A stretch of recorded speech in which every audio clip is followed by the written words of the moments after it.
श्री जगदंबिकायै नमः. ओम ऐं ह्रीं क्लीं चामुंडायै विच्चे.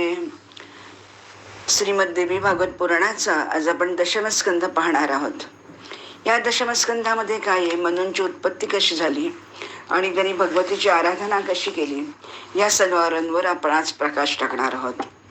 नेहमीप्रमाणे नारद मुनी श्री नारायण ऋषींना प्रश्न करतायत आणि नारायण ऋषी त्यांना एक एक एक एक एक एक उत्पत्तीचं कारण सांगतात.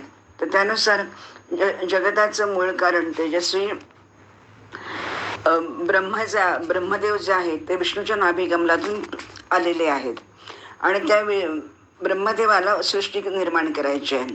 मग चतुर्मुख ब्रह्माने काय केलं, स्वतःच्याच मनाने, म्हणून ज्याला आपण स्वयंभू मनू असा शब्द वापरतो, ज्याला आपण म्हणतो ना स्वयंभू प्रकट झाला तसा, तर तसा ब्रह्मदेवाने मानसपुत्र निर्माण केला आणि म्हणून त्याचं नाव स्वयंभू मनू झालं.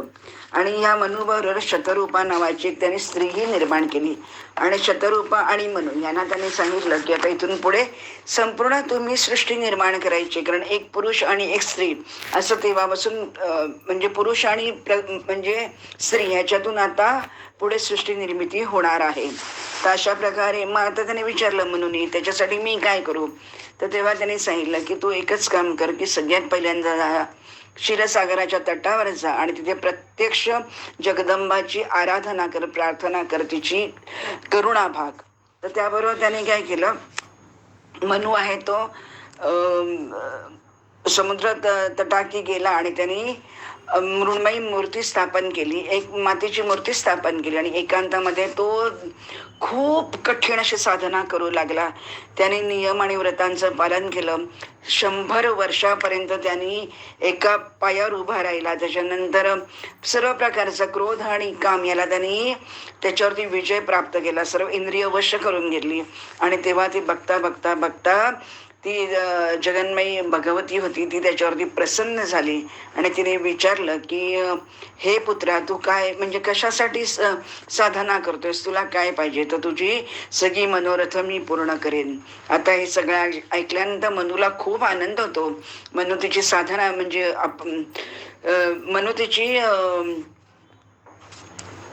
मनुतीची जय देवी विशालाक्षी जय सर्वांतरस्थिते मान्ये पूजे जगधात्री सर्व मंगल मंगले त्वत्कटाक्षावलोकेन पद्मभू सृजते जगत. केवळ तुझ्या एका कटाक्षाने प्रलय होतो, सृष्टी होते आणि ब्रह्मा विष्णू महेश वगैरे सगळेजण आपापली कार्य करायला सिद्ध होतात. अशा माते तू मला दर्शन दिलेस आणि तू जर का मला विचारतेस काय हवे तुला, तर मला देवी एकच दे की मला ब्रह्मदेवानी, आता मी त्याचा मानसपुत्र आहे, तर त्यांनी मला सृष्टी कार्यासाठी त्यांनी सांगितलेलं आहे की सृष्टीचा विस्तार तू करायचा आहे. आणि म्हणून देवी तुझी मला कृपा हवी आहे, तुझा मला बरं हवा आहे की सृष्टी कार्यामध्ये जी काही माझ्याकडून जी काही विघ्न येतील त्याचा तू निचरा करशील आणि मला तू तुझा वाग्भव जो तुझा मंत्र आहे तर त्याचे जे उपासक आहेत तर त्यांच्याही कार्याची तू सिद्धी करशील. आणि त्याच बघा, त्याने स्वतःसाठी काही मागितलेलं नाही. आणि त्याचबरोबर जे लोक हा संवाद आणि स्वतः ऐकतील, वाचतील आणि दुसऱ्यांना सांगतील, सत्संग करतील, त्यांच्यासाठी ह्या लोकातून भोग आणि मोक्ष तू सुलभ करून देशील. हे शिवे नारायणी. आणि ह्या सर्वांना पूर्वजन्मीची त्यांची स्मृती राहू दे आणि ते अतिशय उत्तम वक्तृत्व आणि नेतृत्व वाणी संशोधनांना प्राप्त करून दे.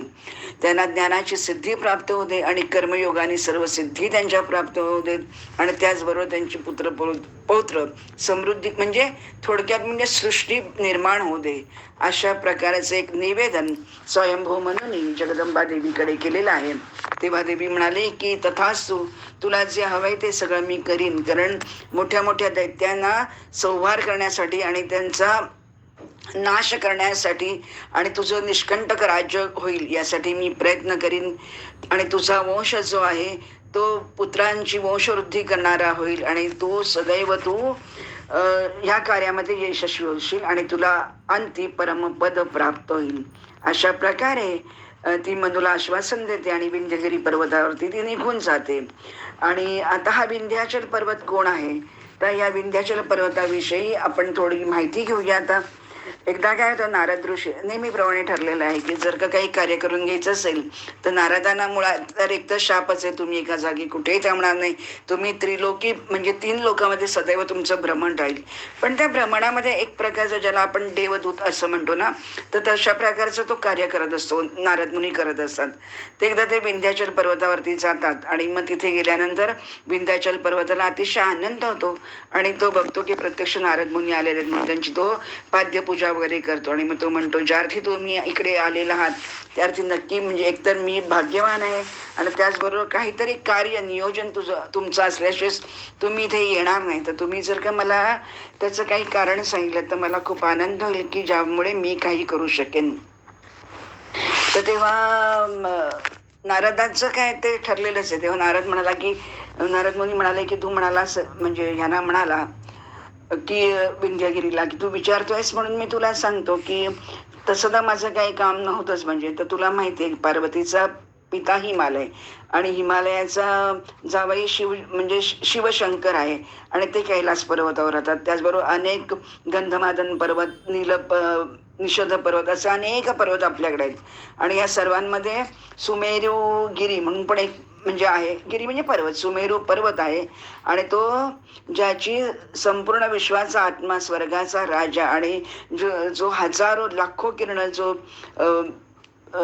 किरण धारण करत असतो असा सूर्य, त्या ग्रह नक्षत्रांचही त्याची प्रदक्षिणा करतो, सुमेरू गिरीची. आणि म्हणून त्या पर्वताला असं वाटतंय, आता नारद काय कारण सांगतोय ते बघा, की तर त्या पर्वताला असं वाटतंय की सगळ्यात श्रेष्ठ आणि ज्येष्ठ महान कोण आहे तर तो मी आहे, सुमेरू.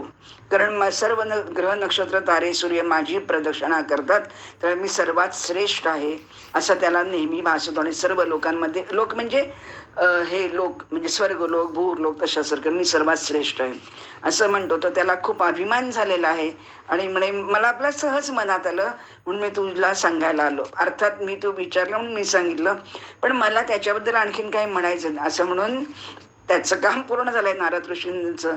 आणि म्हणून नारद मुनी निघून गेले. आता नारद मुनी निघून गेल्यानंतर म्हटलं, जसं जिथे खडा टाकायचा होता तिथे तो बरोबर खडा अचूक जाऊन लागलेला आहे, बाण निशाणावर लागलेला आहे. तर मुनीवर नारद गेल्यानंतर काय होतं, विंध्य निरंतर चिंता करत राहतो की, आणि त्याची शांती सारपून जाते एकदम, की त्याचं मन स्थिर होत नाही आणि त्याला उत्साह, सन्मान, यश काही काही काही त्याला आता सहन होत नाही. आणि त्याला असं वाटतं की या सुमेरूला फार म्हणजे गर्व झालाय, उन्मत्त झालाय आणि विंध्यगिरीला आता तो खूपच कमी समजतोय. तर त्याच्यामुळे मला आता याच्यासाठी काहीतरी केलंच पाहिजे. झालं, ठिणगी पडलेली आहे सगळं. महामाया जी होती तर ती बुद्धी आहे, तर तिने त्याच्या डोक्यामध्ये ते किडा टाकला आणि त्याप्रमाणे काय झालं, विंध्यगिरीच्या मनामध्ये अखंड काय करावं त्याला काही कळेना. आणि म्हणून तो असा विचार करतो की आपण असं करू शकतो की सुमेरू सर्वात उंच आणि तो प्रदक्षिणा करतोय असं जर का त्याचं म्हणणं आहे, तर आपण आता उलटच करूया ना, की आपणच आपली उंची एवढी वाढवूया की सूर्याला त्याच्या पुढे जाताच येणार नाही. प्रदक्षिणा करता करता करता तो थांबूनच जाईल आणि त्यामुळे त्याला काही प्रदक्षिणा करता येणार नाही. आणि त्याप्रमाणे त्याला बरं वाटलं. रात्री विचार केल्यानंतर सकाळी पहाटे उठल्यावर त्याचा रवाना झाला आणि ते नेहमीप्रमाणे सूर्य उदयाला आला आणि तो फिरू लागला, भ्रमण करू लागला. त्याप्रमाणे पूर्वान्न, अपरान्न आणि मध्यान्न सुद्धा झालं. आणि मग तो आता सर्वांचं यज्ञ कार्य व्यवस्थित सगळे चालू झाली, हव्य कव्य भूतबळी वगैरे सगळं यथास्थित चालू झालं. आणि मग नंतर जेव्हा हा सूर्य पुढे जायला लागला तेव्हा काय होतं, सूर्य पुढे जाऊ शकत नाही, त्याचे जे घोडे आहेत ते थांबले जातात. आणि म्हणून सारथी जो अनुरू असं त्याचं नाव दिलंय, म्हणजे अरुण असं त्याचं आपण म्हणतो ना, तर तो अरुण त्याला सांगतो की हे सूर्या, अत्यधिक अभिमानी जो विंध्यगिरी पर्वत आहे तर त्यांनी आपल्या आकाशाचा मार्ग रोखून धरलाय आणि सुमेरू गिरीला तो स्पर्धा करतोय. सुमेरू पर्वतापेक्षा तो उंच झालेला आहे आणि त्याला तेच दाखवायचं की सुमेरूची तू जी प्रदक्षिणा करतो त्याच्या बदली तुला मी अडवून ठेवल्यामुळे तू आता काही प्रदक्षिणा करू शकणार नाही. तेव्हा आता इथे पुढचा संवाद आहे. सुतजी आणि सगळे मुनी वगैरे एकमेकांना प्रश्न उत्तरं सांगतात की व्यास काय म्हणाले, नारायण ऋषी काय म्हणाले, नारद मुनी काय म्हणाले, असं तो वर्षानुवर्ष आपण जसं तुम्ही मला सांगितलं त्यांनी त्याला सांगितलं त्यांनी अशा प्रकारचं आपण आपण कथन म्हणजे गप्पा गोष्टी असंच आपण त्याला म्हणतो. अशा प्रकारे पूर्वी श्रुती स्मृती पुराण असं आपल्याकडे एक म्हणायची पद्धत होती. तर तो अनरू असतो तो सांगतो की आता तुला काय म्हणजे तू तर प्रदक्षिणा आपण करू शकत नाही. आणि तेव्हा मनामध्ये तो विचार करतो की जेव्हा कुमार्गावरती मनुष्य एखादा चालतो तर त्याच्या पुढे काही करता येत नाही. आणि शेवटी म्हणजे एक असं आहे की दैव बलवान आहे. कारण जर का त्यांनी माझ्या घोड्यांचा जर का मार्ग म्हणजे रोखून धरला असेल तर मी पुढे काही जाऊ शकत नाही. कारण प्रत्यक्ष राहू सुद्धा जेव्हा ग्रहण लावतो असं त्याला वाटतं तरी सुद्धा मी चालतच असतो. तर त्यामुळे आता ह्याच्या पुढे तर माझं काही चालू शकत नाही. तर विधाताच आता ह्याच्यातून काय तो निर्णय करेल. कारण आता काहीही करणं शक्य नाही. अशा प्रकारे असं म्हणून मग ते पश्चिम आणि दक्षिण जी दिशा होती तिथे रात्रीचा प्रभावात सगळेजण निद्रेतून ते नष्ट होऊन गेली.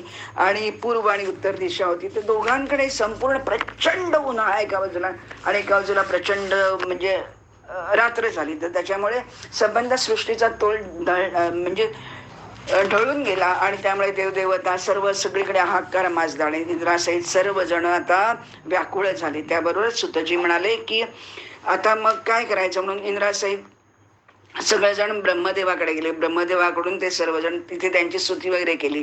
आणि मग ब्रह्मदेवाला त्यांनी सांगितलं असं असं झालंय म्हणून त्यांची जी स्तुती आहे ती फार मोठी आहे. तर आपण पुढे जाऊ म्हणून ते ब्रह्मदेव शंकराकडे गेले. पण त्या शंकराला त्यांनी सांगितलं की असं असं सगळं झालेलं आहे आणि सुमेरूलांची स्पर्धा करण्यासाठी विंध्यगिरी म्हणजे उंच उंच झालाय. तेव्हा शंकर महादेव म्हणाले की असं करा की आपण हे माझ्या पलीकडचा हा विषय मी काही याच्यात करू शकत नाही. तर तुम्ही वैकुंठामध्ये जा कारण ते स्वतः तुम्हाला काहीतरी त्याच्यावरती उपाय सांगतील. त्या नेहमीप्रमाणे अशा प्रकारे ते वैकुंठामध्ये गेले. त्यांनी अगदी प्रचंड भरपूर स्तुती केली. कारण आता एकमेव शेवटचं गंतव्यस्थान काय आहे तर विष्णू वैकुंठ आहे. आणि म्हणून त्यांनी त्याची वैकुंठामध्ये जाऊन त्यांनी खूप त्यांची स्तुती केली, आराधना केली. तुम्ही कसे अवतार घेता, तुम्ही सर्वांसाठी कसं कार्य करता. आणि 10 अवतार हेचमुळे तुम्ही मच्छकच्छ म्हणजे तुम्ही जीवजंतू सुद्धा होतात, राक्षस होतात, दैत्य सर्व काही तुम्ही होता आणि तुम्ही सर्वांचं पालन करता आणि दैत्यांचा संहार करतात. असं तुम्हीच भक्तांचं दुःख हरण करू शकता. त्याच्यासाठी तुम्ही मोहिनी रूप स्त्री रूप सुद्धा घेता.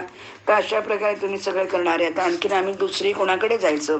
आणि म्हणून ते सांगतात की असं मग त्यावेळेला विष्णू प्रत्यक्ष सांगतात की हे हा जो पाठ आहे तो जो पाठ कोणी ऐकेल, सांगेल, समजेल किंवा पाठ करेल त्याला कधीही कुठल्याही प्रकारे त्रास होणार नाही. सर्वत्र भोग साधन त्याला विद्यमान राहतील, संतान दीर्घकाल राहतील, त्याची सुख सौख्य आराम सगळं त्याला प्राप्त होईल. इतकं त्या स्तोत्राचं महत्व आहे. कारण नारायणाची स्तुती केली ना 10 अवताराची त्याच्या पूर्ण स्तुती केल्यानंतर आपोआपच विष्णू सुद्धा प्रसन्न झाले. परंतु विष्णुदेव म्हणाले की हे सगळं बरोबर आहे तुमचं पण जी आदिस्वरूपिणी किंवा कुलाची अभिवृद्धी करणारी जी भगवती अंबा जगदंबा आहे तर त्यांचा श्रेष्ठ उपासक मुनिश्रेष्ठ अगस्त्य ऋषी आहेत. तर ते आता सध्या वाराणसीमध्ये विद्यमान आहेत. आणि अगस्त्य मुनीला सांगून अगस्त्य मुनीच विंध्यगिरी पर्वताचं तेज निस्तेज म्हणजे त्याला निरस्त करू शकतात. म्हणजे तर तुम्ही मोक्षप्रद देणारा हे जे काशीपुरीमध्ये हे जे राहिले अगस्त्य मुनी तर त्यांच्याकडे तुम्ही जा आणि त्यांना ते सहज शक्य आहे. कारण प्रत्यक्ष जगदंबा ते खूप तिची स्तुती आराधना आणि सेवेमध्ये असतात आणि म्हणून ती जगदंबा तिथे राहते. तर तुम्ही तिथे काशीपुरीमध्ये स्वतः ह्यांच्याकडे अगस्त्य ऋषींकडे जा आणि त्याप्रमाणे सर्व ते आता म्हणतात ना ह्या घरातून त्या घरात तिकडून जिथे मिळेल तिथे जाऊन आपल्याला मदत घ्यायचीच आहे कुठच्याही परिस्थितीत. कारण हे सगळं सृष्टीचं जे चक्र बिघडलेलं आहे आणि आता सूर्यालाही चालता येणार नाही पुढे, त्याचं कक्षाभ्रमण होत नाहीये. तर त्यामुळे हे पुढे गेलंच पाहिजे आणि बराच काळ ह्याच्यामध्ये जातो. आणि मग शेवटी ते काशीपुरीमध्ये जातात, तिथे स्नान वगैरे करतात मनकर्णिकेमध्ये वगैरे. सर्व देवदेवता जे जे कोणी आलेले असतात ते सर्व देव छोटे मोठे देव सगळेजण तिथे जातात, स्नान वगैरे करतात आणि ते प्रत्यक्ष ते हे आपले अगस्त्य ऋषींकडे ते येतात. आणि अगस्त्य ऋषींकडे आल्यानंतर त्यांनी पहिल्यांदा अगस्त्य ऋषींची तोंड भरून स्तुती केलेली आहेत की तुम्ही वातापीचं बल नष्ट करणारे आहात, घटामधून प्रकट झालेले आहात, तुम्ही लोपामुद्रेचे पती आहात, मित्रावरुणाच्या रूपातून, म्हणजे मित्रावरुण हे जे दोघं जण आहेत तर त्यांच्यातून अगस्त्य मुनी आणि वसिष्ठ मुनी असे ते बाहेर आलेले आहेत. म्हणजे असं आपल्याला एक कथा आपण मागे बघितली होती आता. तर या सगळ्यांचं तुम्ही विद्याचं भांडार आहात, शास्त्र योनीचे तुम्ही अगस्त्य मुनी, तुम्हाला नमस्कार असो. तुम्ही जलाला प्रसन्न करता अगस्त्य मुनी, तुम्ही एका आचमनामध्ये समुद्र पिऊ शकता. अशा प्रकारे त्या पहिल्यांदा अगस्त्य ऋषींचं त्यांनी प्रचंड वर्णन केलं. तर तेव्हा मुनी म्हणाले की अहो, त्रिलोकाचे स्वामी, लोकपाल, त्याच्यानंतर अमरावतीचा स्वामी, प्रत्यक्ष यम, हे सगळे 8 सिद्धी सर्वजण तुम्ही माझ्याकडे आलात. तर मला आश्चर्य वाटतंय की इथे तुम्ही येऊन एवढे सगळे मोठे मोठे तुम्ही लोक, आणि माझ्याकडे तुमचं काय काम असणार. मग तेव्हा ते सांगतात की काय झालेलं आहे, हे महर्षे, विंध्य पर्वताने सूर्याचा मार्ग निरोध करून ठेवलेला आहे, तो अवगुंठित झालेला आहे, कोणी कुठे काय जाऊ शकत नाही. त्यामुळे तिन्ही लोकांचं राज्यावरती हाहाकार माजलेला आहे आणि सगळीकडे गोंधळ आणि अचेतना निर्माण झालेली आहे, सर्वत्र मरगळ आलेली आहे. आणि म्हणून या विंध्यगिरीने जे ठरवलेलं आहे की तो दिवसेंदिवस तो खूप उंच उंच होत चाललेला आहे. आणि त्याचं कारण असं आहे की विंध्यगिरीला सुमेरू पर्वताला मान खाली घालायला लावायचे, आणि त्यामुळे सुमेरू पर्वतापेक्षा तो उंच उंच होत चालला आहे. पण जी सूर्याची कक्षा आहे त्याप्रमाणे सूर्याचं भ्रमण होऊन त्याप्रमाणेच तिन्ही लोकीचं राज्य व्यवस्थित चालू शकतं. मग तेव्हा अगस्त्य मुनी म्हणतात की तुम्ही काही काळजी करू नका, मी तुमचं कार्य निश्चित करीन. आणि म्हणून ते मग सर्व देवतांना ते आश्वासन देतात, देवता हर्षित होतात आणि आपापल्या लोकी निघून जातात. त्याबरोबर अगस्त्य मुनी आपल्या लोपामुद्रा, त्यांची जी पत्नी आहे लोपामुद्रा, तर तिला सांगतात की सर्वजण काशी क्षेत्रामध्ये यायला प्रयत्न करतात. तर आज मला काशी क्षेत्र सोडून परत मला पुढे जावं लागणार आहे, पण काही इलाज नाही आहे. आणि म्हणून असं करून ते काळाभैरवाची पूजा करतात, गणपती सिद्धिविनायकाची पूजा करतात, आणि अशा प्रकारे शंकर पूजा करत करत ते पुढे येतात. आणि मग ते सांगतात, आपल्या पत्नीला घेतात आणि आपल्या प्रचंड सामर्थ्यानिशी ते दक्षिण दिशेला जायला लागतात. आणि एका क्षणामध्ये आपल्या सामर्थ्याने, त्या तपोबलाने एका विमानावरती चढतात, आणि म्हणजे विमानात बसतात आणि आपल्या पत्नीबरोबर लोपामुद्राबरोबर निमिषार्धात ते तिथे जाऊन पोचतात. आणि विंध्यगिरीकडे ते जातात लगेच. आणि विंध्यगिरी बघतो त्यांना की अरे बापरे, अगस्त्य मुनी आलेले आहेत, आणि म्हणून त्याचा सगळा अभिमान चूर चूर होऊन जातो. तो अगदी पाणी पाणी त्याचं होतं, आणि म्हणून तो अक्षरशः दंडवत होतो, साष्टांग नमस्कार घालतो त्यांना. आणि त्यांना फार त्याला आनंद होतो की विंध्यगिरीला, अरे तुम्ही माझ्याकडे कसे आलात.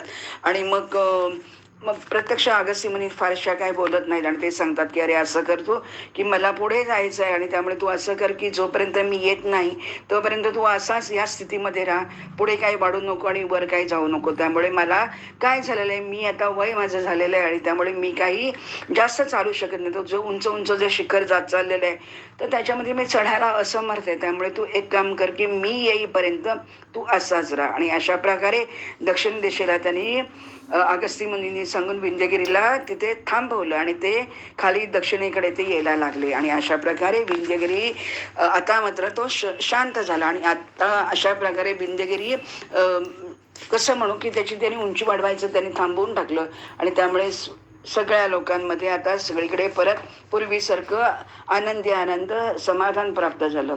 आणि या विंध्यगिरी पर्वतावरती प्रत्यक्ष भगवती, तर जिनी विंध्यवासिनी ती जी आहे तर ती इथे वास करते, म्हणजे ती इथे राहते, आणि विंध्यवासिनीची इथे पूजा केली जाते.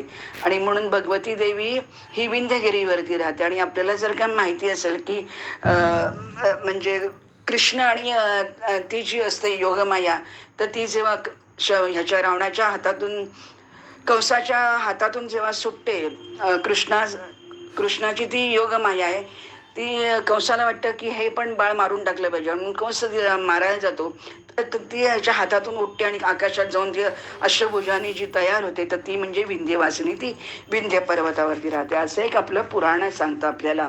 आणि अशा प्रकारे आणि मग आता काय झालं, की जो काय प्रॉब्लेम होता तो सगळा निघून गेला आहे. विंध्य पर्वताचा तो शांत झालेला आहे. आणि अशा प्रकारे हे जे देवीचं चरित्र आहे आणि शत्रूंचा नाश करणार आहे, अगस्त्य आणि विंध्यगिरीचं हे जे उपाख्यान आहे, ते सर्व पापांचा नाश करणार आहे. आणि राजांना विजय मिळवून देतं, द्विजांना ज्ञानाची वृद्धी करून देतं, वैश्यांना धनधान्य देतं, शूद्रांसाठी म्हणजे सुखदायक आहे. आणि हे आख्यान भक्तिपूर्वक जो कोणी ऐकेल आणि जो धर्माने वागेल त्याला धर्मच धर्म, धर्मो रक्षती रक्षिता. तर अशा प्रकारे हे एक खूप सुंदर आख्यान आपण जगदंबेचं विंध्यगिरी आणि सुमेरू आणि नारद ऋषी यांच्यामुळे आपल्याला ऐकायला मिळालेलं आहे. आता आपण हळूहळू पुढे जातोय. आता त्याने विचारलं होतं की आता हे सगळं मनूकडून झालेलं आहे ना, तर मनूची उत्पत्ती स्वयंभू मनूकडून आपल्याला झाली असं आपण म्हटलं. तर स्वयंभू मनूचं आता काय काय झालं पुढे तर ते बघूया. तर स्वयंभू मनूने पहिल्यांदा जगदंबेची उपासना केली होती ब्रह्मदेवाने सांगितल्यामुळे. तर मग त्याच्यामुळे काय झालं, स्वयंभू मनूला तिने काय हे दिलेलं आहे वर, की निष्कंटक राज्य तुला मिळेल. आणि मनुलाच त्या प्रियव्रत आणि उत्तानपाद नावाचे 2 पुत्र झाले. आता यांची वंश परंपरा मन्वंतर आणि मनू यांच्याविषयी आपण आता चर्चा करतोय. तर तो जो मनू आहे, तर त्या मनूला हे 2 जण मुलगे झाले. त्याच्यामध्ये विद्वानांनी स्वारोचिष मनूला द्वितीय मनू असं म्हटलेलं आहे. आणि स्वारोचिष मनू जो आहे तो प्रियव्रताचा, स्वारोचिष मनू राजा प्रियव्रताचा पुत्र आहे. आता स्वारोचिष मनू नावाचा मनू जो आहे तो पण यमुना तटावर गेला आणि तसंच त्याने मातीची मूर्ती बनवली आणि 12 वर्ष तपश्चर्या केली. एक लक्षात ठेवा, जगदंबेची ज्यांनी ज्यांनी पूजा केलेली आहे तर त्यांना काय काय प्राप्त झालं तर हे सांगणारं हे सगळं आख्यान आहे. आणि मग त्यांनी 12 वर्ष ज्यांनी तपश्चर्या केल्यानंतर प्रत्यक्ष देवी प्रकट झाली आणि तिने सांगितलं की स्वरोचिष मनूला तिने सांगितले, संपूर्ण मन्वंतराचा तुला मी आधिपत्य प्रदान करते. आणि भगवती जगदात्री तारिणी मानून त्याची त्यांनी उपासना केली. आणि तेव्हापासून स्वारोचिष मनूनी तारिणी देवी तिचं नावाने ती प्रसिद्ध झाली. आणि त्या उपासनेने सर्व शत्रूंचा नाश होतो.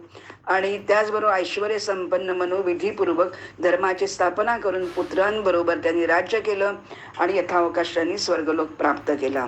आता ह्याच्यानंतर प्रियव्रताचा उत्तम नावाचा जो पुत्र आहे तो तृतीय मनू, पहिला स्वयंभू मनू, दुसरा आपण आता स्वारोचिष मनू म्हटलं. आता तिसरा मनू जो आहे तो प्रियव्रताचा उत्तम नामक पुत्र आहे. त्याने पण सेम तसंच केलं, भगवतीचा वाग्भव मंत्राचा जप केला, 3 वर्ष तपश्चर्या केली आणि मग त्याच्यानंतर निष्कंटक राज्य आणि दीर्घजीवी संतान त्यांनी प्राप्त केलेलं आहे. आणि त्याच्यानंतर आणि मग तो यथायोग्य वेळेला तो सर्व राजोपभोग घेतले आणि मग तो नंतर राजर्षीद्वारा प्राप्त पदावर निघून गेला. त्याच्यानंतर चौथा मनू आहे तो तामस नावाचा चौथा मनू प्रियव्रताचा पुत्र आहे. त्यांनी नर्मदा नदीच्या ठिकाणी दक्षिण तटावरती कामबीज मंत्राचा सतत जप केला आणि त्यामुळे जगद्व्यापिनी महेश्वरी आराधना केल्यामुळे ती प्रसन्न झाली. चैत्र आणि अश्विन मासाच्या नवरात्रामध्ये आत्ता आपलं माहिती आहे ना, आपलं अश्विन नवरात्र चालू आहे, शारदीय नवरात्र चालू आहे आपलं. चैत्र तथा अश्विन मासाच्या नवरात्रामध्ये उपासना केली आणि कमलासारखी सदृश अशी नेत्रवाली अनुपमेय देवीश्वरीला त्यांनी संतुष्ट करून घेतलं. आणि तिने पण त्याला असाच वर दिला की तामस मनूला निशंक होऊन निष्कंटक विशाल राज्याचा उपभोग मिळेल असं तिने सांगितलं. अशा प्रकारे तामस हा जो चौथा मनू आहे तर त्यांनी एकूण 10 पुत्रांना जन्म दिलेला आणि ते 10 पुत्र अतिशय उत्तम लोक त्यांनी प्राप्त केला. आता तामस मनूचा एकूण 10 पुत्र आहेत. त्यातला जो 5वा पुत्र मनू आहे तो रैवत म्हणून मनू आहे. तामस मनूचा अनुज रैवत त्याचा तो 5वा मनू म्हणून आपण त्यांनी नाव दिलेलं आहे. त्यांनी यमुना तटावरती जाऊन वाग्भव बीज मंत्राचं साधना केली आणि ते कामबीज संज्ञक मंत्र जप केला आणि भगवती प्रसन्न झाली आणि ती जगतामध्ये भगवती नावाने प्रसिद्ध झाली. त्यांनी अप्रतिहत बल प्राप्त केलं, पुत्र पौत्र संपन्न झाले आणि अशा प्रकारे म्हणून उत्तम इंद्रपुरीमध्ये प्रस्थान केले. मी प्रत्येकाने पहिल्यांदा जगदंबेची आराधना केली, त्याच्यानंतर उत्तम राजोपभोग घेतले, पुत्र संतान निर्माण केली आणि मग योग्य काम केल्यामुळे कर्माने कसा मनुष्य तयार होतो, कर्मच तुम्हाला पुढे कसं नेतं, तर कोणी इंद्रपती जातं, कोणी देवीच्या लोकामध्ये जातं, कोणी ब्रह्मलोक, अशा प्रकारे प्रत्येकाचं इथे वर्णन केलेलं आहे. आता त्याच्यानंतर पुढचा मनू आपण पाहणार आहोत की अंगचा पुत्र मनू म्हणून जो आहे, तर त्याच्याबद्दल आता आपण बोलू. अंगचा पुत्र चाक्षुष हा त्याचा 6वा मनू आहे आणि सुपुल नावाच्या ऋषींकडून त्यांनी साधना विचारून घेतली. तेव्हा सुपुल मनूनी त्या ऋषीने त्याला सांगितलं की तू असं कर की साधना तर तुला करायची, स्त्री तर प्राप्त करून घ्यायची, आणि तो मागतोय ना त्याच्याकडे की पृथ्वीवरती माझं अखंड राज्य आधिपत्य झालं पाहिजे आणि माझ्या बाहूमध्ये अप्रतिहत बल निर्माण कर आणि अस्त्रशस्त्रांच्या प्रयोगात मी निपुण आणि समर्थ होईन अशी, आणि संतान चिरकाल माझं म्हणजे चिरकाल संतान माझं राज्य करेल अशा प्रकारे, आणि मग मला अंतिम मोक्ष लाभ होते. तर तेव्हा ते मुनी पुलह त्याला सांगतात की तू असं कर की हे सगळं तुला मिळवण्यासाठी फक्त एकमेव कोण आहे, तर तू देवीची आराधना कर. आणि त्याप्रमाणे ह्याने सुद्धा मूर्ती स्थापन केली, त्याची साधना केली. तुम्हाला माहिती आहे 12 वर्ष जल प्यायचं नाही, त्याच्यानंतर वायुभक्षण करून राहायचं नाही, अशा प्रकारे खूप खूप खूप कष्ट दिली आणि त्याच वेळा देवी प्रसन्न होते. आणि तेव्हाच मुळे असे हजारो वर्ष उलटून गेले तरी आपण त्यांची नावं घेतो, त्यांचं स्तवन करतो आणि त्यांच्या नावांमुळेच आपल्याला सिद्धी प्राप्त होते, आशीर्वाद प्राप्त होतात. आता पुढे काय होतं, तर मुनींनी त्याला सांगितलं की देवीचा अव्यक्त वाग्भव जो आहे त्या मंत्राचा तू सतत जप कर आणि त्याच्यामुळे तुला त्रिकाळ हा जप केल्यामुळे तुला मोक्ष प्राप्ती होईल. आणि अशा प्रकारे तो जप करतो आणि त्यामुळे त्याला सर्वश्रेष्ठ सिद्धी त्याला मिळते, बलाची वृद्धी होते, वीर्याची म्हणजे वृद्धी होते. आणि या जपाने काय काय होतं हे जाता जाता आपल्याला इथे कळतंय की तुम्ही जेव्हा म्हणजे पुत्रप्राप्ती हवी असेल, संतान हवी असेल किंवा आपल्याला काही चांगलं हवं असेल, तर त्यावेळेला पहिल्यांदा हे सगळं करण्याची गरज. कारण वीर्य आणि बल यांची जर का वृद्धी झाली तरच जन्माला येणारं मूल हे नेहमी सशक्त आणि दैवरूप असतं. कारण नाहीतर आजकाल जे आपण पाहतोय की विवाह काय जे चाललेला आहे, तर तो प्रकार आपण त्याच्याबद्दल न बोललेलं बरं. पण त्यामुळेच आपल्याकडे येणारी संतान कशी होत आहेत ते आपण पाहतोय. आणि म्हणून ह्याच्यासाठी ही पुराणं वाचायचेत, ह्याच्यासाठी ही पुराणं तरुणांकडून वाचून घ्यायचेत. आणि मग अशा प्रकारे तुम्हाला काही कार्य करायचं असेल तर पहिल्यांदा आशीर्वाद घेण्याची गरज आहे, त्याच्यासाठी तपश्चर्या करण्याची गरज. आणि तपसामर्थ्याने तुम्ही काय होतं की तुमच्या वीर्य अवरोध होतो आणि तो योग्य वेळेला तुमचा वापरला जातो आणि त्यामुळे तो तेजस्वी ओजस्वी होतो आणि निर्माण होणारं पुत्र संतान अतिशय चांगलं होतं की ते पुढे कार्यक्षम होतं आणि पुढे पुढे संतती आणखीन ओजस्वी होते.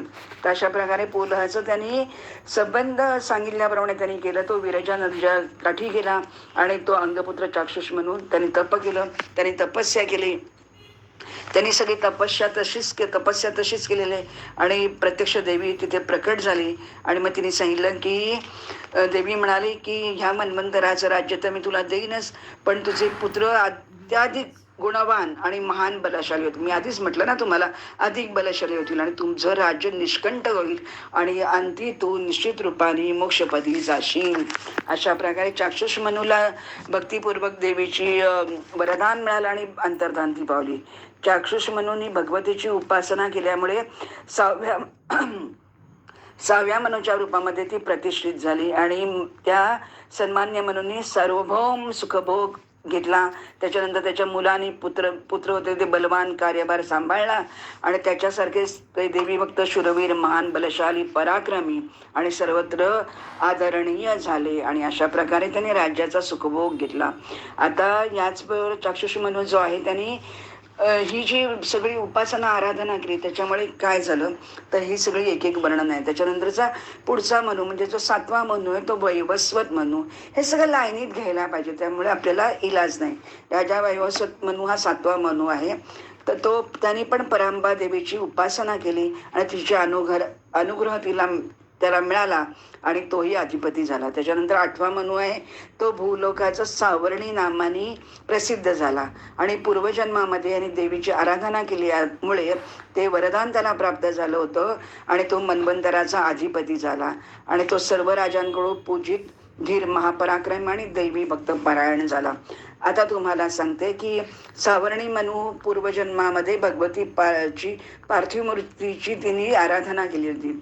तर नारायण म्हणाले की सांगतो मी तुला हा कोण आहे म्हणून मनू. तर स्वारोचिष मन्वंतरामध्ये चैत्र वंशामध्ये उत्पन्न सुरथ नामाचा एक विख्यात राजा झाला. आपण माहिती आहे ना, सप्तशती ज्यांनी सप्तशतीमध्ये सुमेधा ऋषी, सुरथ राजा आणि समाधी वैश्य असं या तिघांचं मिळून ती सप्तशती आपण कायम या नवरात्रामध्ये सगळीकडे पाठ केला जातो. तर या सुरथ राजाबद्दल आपण आता बोलणार आहोत. तर तो हा सुरथ जो राजा आहे तो गुणग्राही, संपन्न, धनुर्धर, श्रेष्ठ, कवी, कुशल, कर्मसंग्रह असा तो सगळा दानी होता. सर्व धर्माचं पालन करणार होता. तर त्या एकदा काय होतं, कोलविध्वंसी नावाचा एक क्षत्रिय राजा असतो. तर तो त्याच्यावर चाल करून येतो आणि बघता बघता बघता हा सुरथ राजा हरला जातो आणि शत्रूंकडून सर्व राज्य त्याचं काढून घेतलं, भूमी दान सगळं काढून, धन सगळं सगळं काढून घेतलं जातं. आणि त्याचबरोबर त्याचे जे सगळे मंत्री वगैरे सगळे असतात ते सुद्धा त्याच्याकडे अंकित होतात आणि कोशाचा सुद्धा नायनाट व्हायला लागतो. हे सगळं बघितल्यावर त्याला इतका पश्चाताप आणि तो इतका म्हणजे वैराग्य त्याला येतो. तो घोड्यावरती स्वार होतो आणि तो निघून जातो आणि एका ठिकाणी वनामध्ये आपण म्हणतो नाही का, कधी कधी कुठला तरी एखादा क्षण असा येतो आणि संपूर्ण आपला म्हणजे व्ह्यूज बदलून जातो, आपला संपूर्ण पालट होऊन जातो. हा सुरथ राजा आहे आणि तो एका वनामध्ये जातो. तर तो वन आहे, सुमेधा ऋषींचं ते वन आहे आणि त्या आश्रमामध्ये तो पोचतो. आणि ते सुमेधा ऋषींच्या आश्रमामध्ये गेल्याबरोबर तिथे सगळं अतिशय पवित्र, शीतल आणि सुगंधित, त्याचबरोबर पक्ष्यांचा कलरव आणि सर्व शिष्यांचं तिथे जे मंत्र श्लोक वगैरे म्हणणार, त्याच्यामुळे तो भारावला जातो. कारण त्याचं मन अगदी उद्विग्न झालेलं आहे आणि म्हणून तो आश्रमामध्ये वगैरे तो जातो, तिथे तो राहतो वगैरे. आणि मग तो विचारतो की त्या मुनींना विचारतो की मी काय करू, मी इतका कंटाळलोय, दमलोय, थकलोय आणि माझा कशावरती विश्वास नाही, तर मी तुमच्या आश्रमात आल्यावर मला खूप बरं वाटलं, तर मी काय करू आता. तर तेव्हा ते प्रत्यक्ष मुनी सांगतात की तू एकच काम कर की काल रात्री रूपा साक्षात काली जी आहे ती कमल दिवासिनी, तीच महालक्ष्मी आहे आणि तीच महामाया आहे. तीच सगळं ते नेहमीचं ब्रह्मा विष्णू महेशांना तीच उत्पन्न करते, कार्य करून घेते, प्रलय करते, सृष्टी निर्माण करते. तर तू तिच्याबरोबर तू तिची साधना कर. आणि अशा प्रकारे सुरथ राजा तिची साधना करतो. आणि साधना केल्या सुमेधा ऋषी म्हणाले की कल्पाच्या अंती भगवान विष्णू विश्वाचा संहार करतात आणि समुद्रामध्ये शेषशाही भगवानावरती ते निद्रा घेतात. त्याच वेळेला काय होतं, जेव्हा ती जनार्दन वशीभूत होतात निद्रेच्या, त्याच वेळात त्यांच्या मळातून म्हणजे कानाच्या मळातून मधुकैटप नावाचे 2 दैत्य उत्पन्न झाले आणि ते ब्रह्मदेवाला घाबरवायला लागले. आता ब्रह्मदेवाला सृष्टी निर्माण करायला तर एका बाजूने सांगितलेले विष्णूंनी आणि त्याला तर काही जमत नाही. तो खूप घाबरतो आणि तो विचार करतो की विष्णू तर झोपलेलेच आहेत, आता काय करूया म्हणून. आणि ह्यांची ही जी निद्रा आहे ती पाहून तर आणखी मधुकैटभांना आणखीन चेव आलेला आहे. आणि म्हणून ब्रह्मदेव असा विचार करतो की जर का मला सृष्टी निर्माण करायची आहे तर मला आता काहीतरी उपाय केला पाहिजे. तर हे जे निद्रिस्त झालेले आहेत, तर म्हणून आता हे उठण्यापेक्षा आपण निद्रा देवी, तर तिचं आपण स्तवन करू आणि तिला आपण शरण जाऊ आणि तिला सांगू की असं असं सगळं झालं. आणि म्हणून ब्रह्मदेव काय करतात की तिची स्तुती करतात. देवी देवी जगद्धात्री भक्ताभिषक फलप्रदे जगन्माये महामाये समुद्र शयने शिवे त्वदाज्ञा वगशः सर्वे स्वकार्या विधायिनः कालरात्री महारात्री मोहरात्रिर्मदोत्कटा व्यापिनी वशगा मान्या महानंदे कशेवधी महनिया महाराध्या माया मधुमतीमही परापराणाम सर्वेशां परमां त्वं प्रकीर्तिता. तू पुष्टी लष्टी सगळं जे काय क्षमा शांती सगळं काही तू आहेस. तर तू मोहरात्री कालरात्री आहेस. तर तू एकच करू शकते की विष्णू जर का झोपलेले आहे तर तू त्यांना जाग कर किंवा तू काहीतरी आता उपाय कर. तेव्हा ती म्हणते की तू काही काळजी करू नको. आणि म्हणून ती काय करते, ती भगवान च्या निद्रेतून ती बाजूला होते आणि ती आकाशामध्ये जाते. आणि त्याच वेळेला शरीर म्हणजे भगवंताचं तिने निद्रा ती काढून घेते, म्हणजे निद्रा त्याची मोडते आणि ती वर उभी राहते तिथे. आणि त्याला त्याचबरोबर लगेच विष्णू जागी होतात आणि मग ते बघतात की अरे बापरे, मधुकैटप बाजूला आहेत. आणि म्हणून मधुकैटप आणि विष्णू यांचं जवळजवळ 5,000 वर्ष युद्ध चालतं, तरी सुद्धा विष्णूकडून तो मधुकैटभ काही मारले जात नाही. आणि म्हणून तेव्हा विष्णू भगवंत जगन्मायेचा आधार घेतात, तिला सांगतात, तिची विनवणी करतात की तू आता काहीतरी कर म्हणून. मग तेव्हा ही जी महामाया आहे, मोहमाया आहे, तमोरूपिणी आहे, तर ती काय करते की मी त्यांना बघता बघता मी त्यांना मोहात टाकीन आणि तू त्यांचा पराभव कर, म्हणजे तू त्यांना मारून टाक. आणि अशा प्रकारे त्यांचं ठरतं. आणि कित्येक वर्ष त्यांचं युद्ध झाल्यानंतर आता मात्र ती देवी आकाशात प्रकट झाल्यावरती ते मधुकैटभ तिच्याकडे बघतच राहतात. आणि त्यांना ती इतकी आवडते की अरे वा वा वा, ही एवढी सुंदर आहे, ही काय युद्ध करत बसायचं, किती वर्ष चाललेलंच आहे, कोणतरी हरणार आहे, कोणतरी जिंकणार आहे. आणि म्हणून ते शेवटी तिला विष्णू देवाला म्हणतात की जर का तुला काय, तुझ्याकडून तर काय आम्ही म्हणजे मरत नाही, वध आमचा होत नाही, तर तू असं कर, तुलाच काही मागायचं असेल तर आमच्याकडून मागून घे. आता हे देवाला सांगतात. तसे देव म्हणतात की हो बरोबर आहे, की माझी अशी इच्छा आहे की आज तुम्ही दोघं जण आजच्याच मरून जाल, मी तुमचा वध करेन. तर ते हो म्हणतात, कारण ते मोहमायेमध्ये अडकलेले आहेत. आणि म्हणून त्या प्रकाराने फक्त ते एकच सांगतात की तुला जर का आम्हाला मारायचंच असेल तर तू फक्त एकच कर की आम्हाला जिथे जल नाही तिथे तू आम्हाला मार. लक्षात घ्या तुम्ही की तशा घटना घडत असं संपूर्ण पृथ्वी तळागाळाला गेलेली आहे, संपूर्ण पाण्यामध्ये पृथ्वी, आणि ती तिला आणायची आहे वरती आणि मग तिला स्थापित करायची. आणि मग ब्रह्मदेव त्याच्यावरती सृष्टी निर्माण करणार वराह अवतार घेऊन, म्हणजे विष्णू वराह अवतार घेऊन पृथ्वी शोधून काढतील. तर त्याच्या अगोदर ते सगळं नाट्य आहे. आणि म्हणून अशा प्रकारे काय होतं, तर ते विष्णू भगवान म्हणतात की ठीक आहे, हरकत नाही, तुम्ही असं करा, माझ्या या मांड्यांवरती तुम्ही दोघं जण झोपा आणि मी तुमचा चक्राने वध करेन. तर ते म्हणतात की आम्हाला जराही पाणी वगैरे काही लागतं का नाही आहे, म्हणजे आपण जसे समुद्रावरती सेतू बांधतात वगैरे किंवा अशा प्रकारच्या अनेक म्हणजे आपण ज्याला म्हणतो बिल्डिंग बांधली जाते समुद्रामध्ये वगैरे किल्ले बांधले जातात, तर तशा प्रकारचा एक प्रकार आहे की मधुकैटभ विष्णूकडून चक्राने ते मारले जातात आणि ते त्या मांडी अशी विशाल करतात आणि त्याच्यावरती ते दोघं जण मारले जातात आणि त्यांचा संबंध रक्तमांसाने तो परिसर भरून जातो.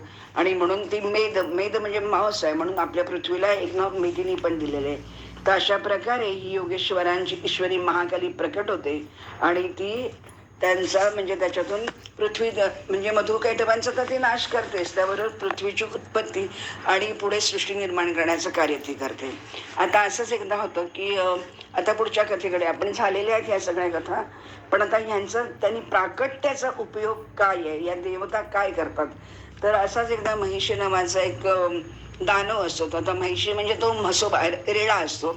तर रंभा आणि करंभा नावाचे दोघं भाऊ असतात. तर त्याच्या एकाचा हा पुत्र असतो आणि तो सांगतो की बलशाली वगैरे, ते नेहमीप्रमाणे खूप साधना करायची, ब्रह्मदेवाकडून मागून घ्यायचे, वर मागून घ्यायचे, आणि मला पुरुष नको, अस्त्र नको, शस्त्र नको, युद्ध नको, मला एखाद्या बाईनी मारलं तरी चालेल वगैरे, असा त्याला तो अहंकार आहे की बाई काय मारणार करून वगैरे. तर ते हो हो हो हो सगळं म्हणतात.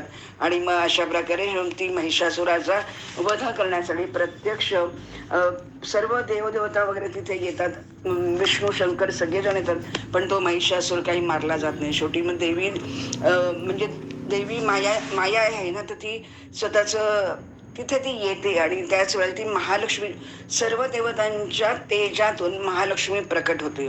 म्हणजे ते महाकाली हे पहिलं रूप आहे, मधुकैटभांना मारणार. महालक्ष्मी हे दुसरं रूप आहे, संबंध देवतांच्या तेजातून आलेली, म्हणून ती महालक्ष्मी प्रकट होते आणि ती त्या महिषासुराचा वध करते. आणि अशा प्रकारे मधु म्हणजे महिषासुरालाही मारलं जातं.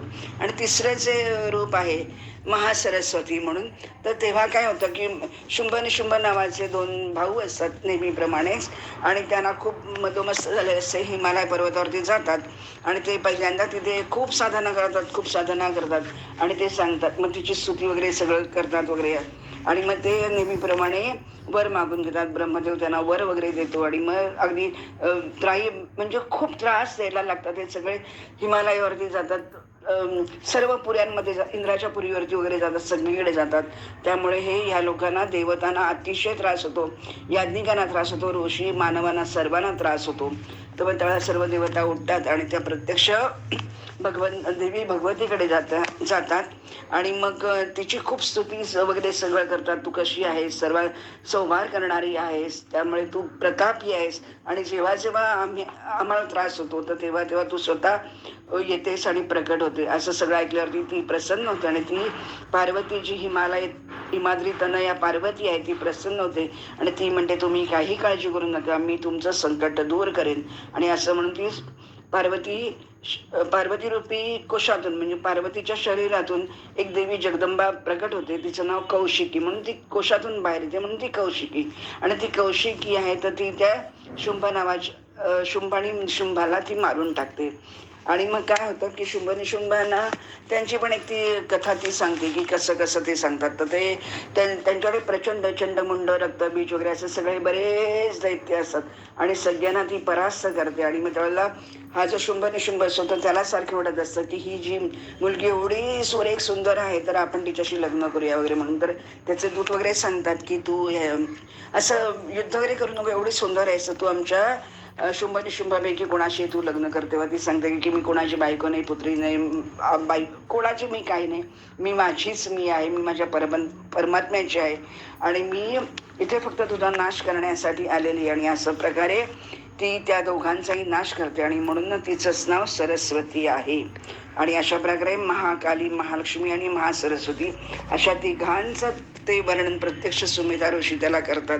आणि म्हणून मग सुरत राजा असा विचार करतो की आपण पण ह्या देवीचं पूजन अर्चन करू, आराधना करू आणि आपली जी म्हणजे मनशांती ढळलेली आहे किंवा मी राजापासून च्युत झालेला आहे तर ते सगळे मला ते भोग मिळाले पाहिजेत. आणि म्हणून तो सुद्धा प्रचंड कठीण अशी साधना करतो आणि तेव्हा देवी प्रसन्न होते.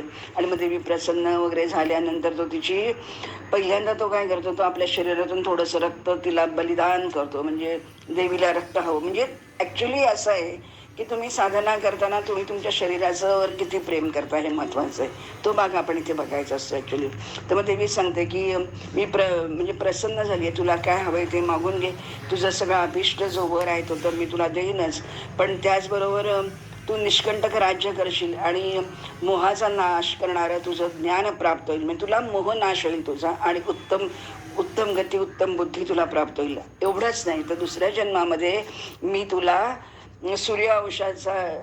सूर्यावंशामध्ये तुला जन्माला घालीन आणि तू सावर्णी नावाचा मनू होशील.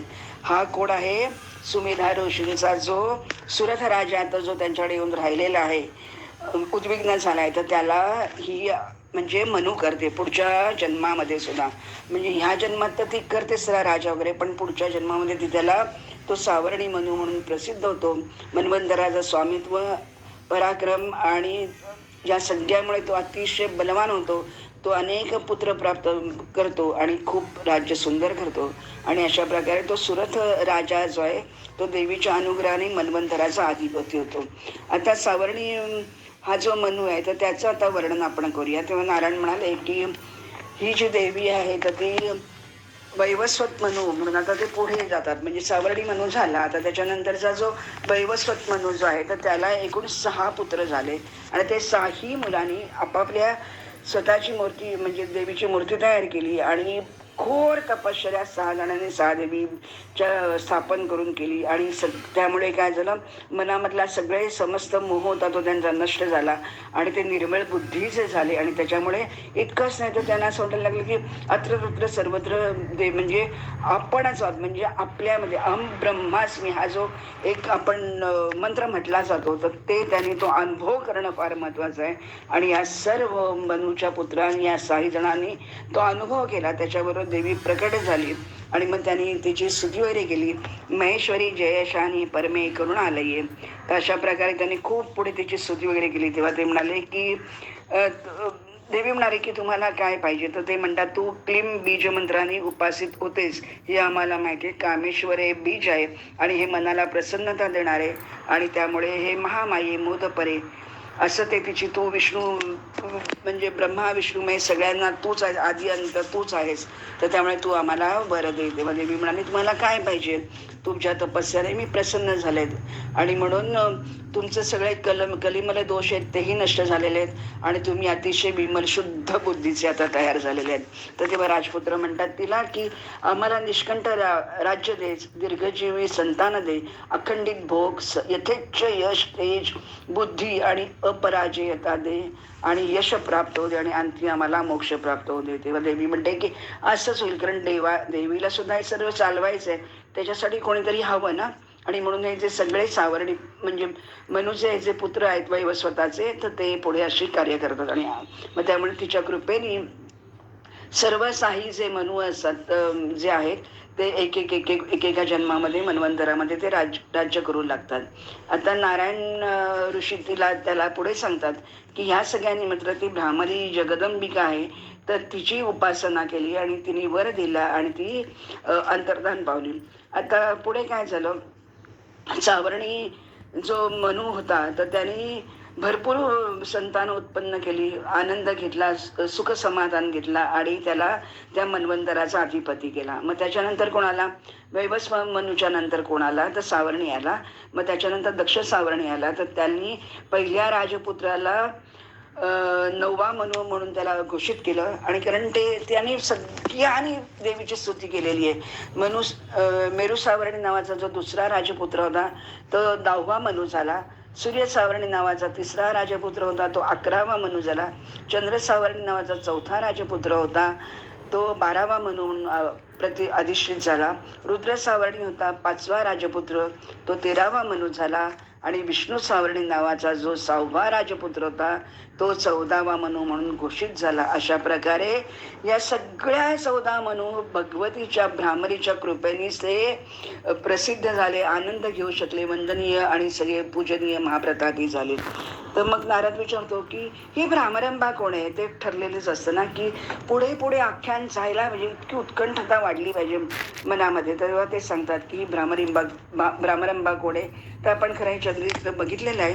तर ती एक अरुण नावाचा दैत्य असतो आणि तो भयंकर तो देवतांचा द्वेष करणारा असतो आणि त्याला पाहिजे असतं की आपण सर्व लोक आपलंच राज्य झालं पाहिजे म्हणून तो पाताळातून बाहेर येतो आणि तो हिमालयावरती वगैरे जातो. तिथे जातो. सगळीकडे तो इतकी साधना करतो की त्याच्या शरीरातून म्हणजे आगीचे लोळच्या लोळ बाहेर पडतात. सगळेजण घाबरतात, चतुर्मुख ब्रह्माकडे वगैरे जातात आणि विचारतात हा आहे काय वगैरे. आणि म्हणून ब्रह्मदेव त्याच्याकडे जातो. ब्रह्मदेव प्रसन्न होतो. तेव्हा तो अरुण जो दैत्य आहे तो सांगतो की मला जर का तुम्ही देणारा असाल तर मी अमर राहायला पाहिजे. ब्रह्मदेव म्हणतात अमर कोणीच होत नाही, मी सुद्धा मरतो. तर तेव्हा तो म्हणतो की अरुण दैत्य म्हणतो की मला युद्धामध्ये मृत्यू येता कामा, अस्त्रशस्त्रांनी येता कामा, आणि पुरुषाकडून नको, स्त्रीकडून नको. पुरुष म्हणजे 2 पायाच्या नको, 4 पायाच्या प्राण्यांकडून मला कोणाहीकडून मृत्यू येता कामा नाही. तर अशा प्रकारे तो विचार करतो. आणि मग आता ह्याला मारायचं कसं म्हणून सगळ्यांच्यात आता विचार पडतो. मग ते सर्वजण नेहमीप्रमाणे विष्णू म्हणजे सगळ्यांकडे जातात. तेव्हा ते सांगतात की तू एकच काम करू शकतोस की तू पहिल्यांदा विष्णूकडे जातात. तेव्हा तो विष्णू सांगतो की तुम्ही असं करा की तो हे करतो नेहमी की गायत्री मंत्राचा जप करतो, तर त्याचा तो काढून घेतला पाहिजे. आणि म्हणून इंद्रदेव काय करतात, आपल्या बृहस्पतींना गुरुदेवांना पाठवतात त्याच्याकडे आणि त्याला बृहस्पतींना सांगतात की तुम्ही त्याच्याकडे जा, त्याच्या मनामध्ये भेद निर्माण करा आणि काही करा आणि ती गायत्रीचा जो जप आहे तो काढून घ्या.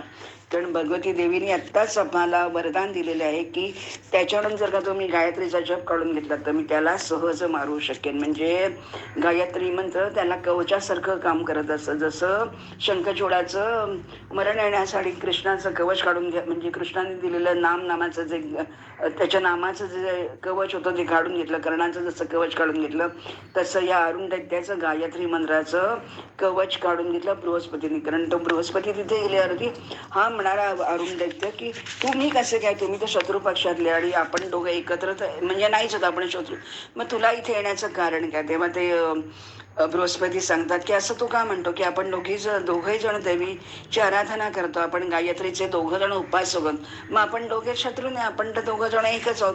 तर त्याला खूप राग येतो. म्हणजे काय आहे, मायेने विष्ठित झाल्यामुळे तो विचार करतो की मी हे लोक देव जर का गायत्रीचा जप करतात मी काय ते गायत्रीचा आता जप करणार नाही. आणि म्हणून तो गायत्री मंत्र त्यागून देतो, सोडून देतो. त्याबरोबर तो तेजशून्य होतो. हेच त्यांना पाहिजे असतं. आणि तो तेजशून्य झाल्यामुळे काय होतं, जगज्जननी भ्रामरंभा प्रकट होते. तिचा अनेक भ्रमर तिच्यातून बाहेर पडतात. करोडो राशीच्या राशी, झुंडीच्या झुंडी त्या भ्रमराच्या बाहेर पडतात आणि ते सगळे रिंग, ऍक्च्युली भ्रमर असाच आवाज करतात. तर हिंकाराचा मंत्र म्हटल्यासारखं त्यांना वाटतात. आणि म्हणून मग ती देवी येते तिथे आणि त्याचं इतकं अलोट सैन्य असतं आणि महासामर्थ्यवान ते सगळं असतं. पण इतकी गंमत होते की ते भ्रमर सगळे त्यांना इतके सतावून सोडतात, जसं आता आपण करोनाचं बघितलं. कारण शेवटी हे कुठेतरी बारीक बारीक काही ना काहीतरी अधूनमधून उद्भवत असतं. तसे सगळे भ्रमर बाहेर येतात आणि ते सगळे भ्रमर म्हणजे अहो ते अस्त्रशस्त्राने सुद्धा मारू शकत नाही. इव्हन ते दैत्य लोक एकमेकांच्यात बोलू सुद्धा शकत नाही, कारण तोंडावर नाकात हातात पाय सगळे ते भ्रमर आणि सर्व दैत्यांचा ते नाश करून टाकतात आणि सगळेजण तिचा उदो करतात आणि तो अरुण दैत्य मारला जातो. तर अशा प्रकारे म्हणजे आता अरुण दैत्य सुद्धा म्हणजे नेस्तनाबूत होतो आणि म्हणून अशा प्रकारे ते सगळेजण तिची स्थापना करतात आणि खूप आनंद घेतात. आणि अशा प्रकारे या सर्व ज्या कथा आहेत, ही जी आख्यान आहे, ते नुसती जरी ऐकली वाचली आणि किंवा अनुभवायची तर गोष्ट आपल्याकडे फार कमी आहे, कारण आपण फार कमी साधना करतो. तर त्याच्यामुळे नुसतं जरी तुम्ही आपल्याकडे कलियुगामध्ये त्यांनी म्हटलंय नामस्मरण सुद्धा तरुण देतं. तर तुम्ही जरी हे ऐकलं वाचलं म्हणजे नामच तुम्ही घेता ऐकता, तर त्यामुळे तुम्ही सर्व पापांचा तुमचा नाश होतो आणि संसाररूपी सागरातून तुम्ही आपोआप मुक्त होता आणि तुम्हाला मोक्षप्राप्ती होते. अशा प्रकारेच हे मनूंचं सर्व चरित्र, त्याच्यानंतर सुरत समाधीचं हे चरित्र. तर अशा प्रकारे हे जे सप्तशतीचा जो पाठ आहे त्याच्यात सप्तशती, सप्तशृंगी, सुरथ राजा, सुमेधा ऋषी आणि समाधी वैश्य आणि अशा प्रकारे सप्तशृंगी, अशा प्रकारचे ही 6-7 सगळं तून तयार झालेली ही सप्तशती. तर अशा प्रकारे इथे संपन्न झालेली आहे श्रीमद्देवी भागवताचा दशमस्कंद आपण आज इथे संपन्न केलेला आहे. आणि म्हणून ही सर्व झालेली सेवा तुमच्या चरणी, भगवतीच्या चरणी अर्पण करते. ओम ऐं ह्रीं क्लीं चामुंडाय विचे. ओम ह्रीं क्लीं चामुंडाय विचे. तर अशा प्रकारे आपण तिला तिची स्तुती केली. नमो देवे महाविद्ये सृष्टी स्थिती स्थित्यंतकारिणी. नम कमल पत्राक्षे सर्वाधारे नमस्तुते. नम पीतांबरे देवी, नम त्रिपुर सुंदरी, नमो भैरवी मातंगी धूमावती, नमो नमा छिन्नमस्ते नमस्तेस्तु क्षीरसागर कन्यके, नम शाकंभरी शिवे, नमस्ते रक्तदंतिके निशुंभ शुंभ दलानी, रक्तबीज विनाशिनी, धूम्रलोचने निर्णाशे, रुद्रासुर निबर्हिणी, चंडमुंड प्रमाथिनी, दानवांतकरे शिवे, नमस्ते विजय गंगे शारदे विचकाचनने, पृथ्वीरूपे दयारूपे तेजरूपे, नमो नमः प्राणरूपे महारूपे भूतरूपे नमस्तुते, विश्वमूर्ते दयामूर्ते धर्ममूर्ते नमो नमः, देवमूर्ते ज्योतिर्मूर्ते ज्ञानमूर्ते नमस्तुते. हरिओम.